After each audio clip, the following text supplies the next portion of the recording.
Well, first of all, any mandates that come from Congress, I think, should be fully funded. Congress said that special education would be funded at 40% level, which I don't think is adequate.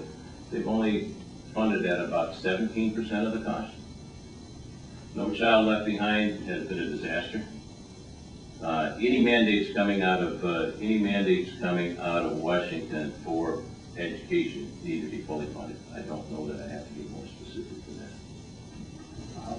It is a commitment to you that I will sponsor or co-sponsor legislation that will fully fund our responsibility, the federal responsibility for special education.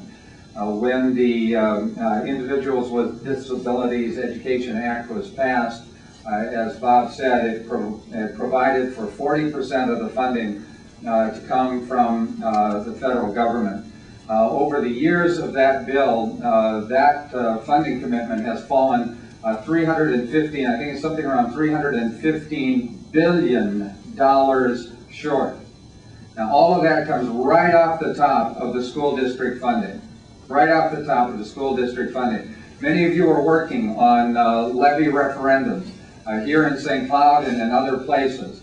Part of the reason for that is that the property tax is struggling to carry the burden of so much of the inadequate funding for our schools. And part of that has to do with the mandates that have been created by Congress and then not funded, both in terms of No Child Left Behind, but also in terms of the IDEA Act and that commitment that we've not fulfilled.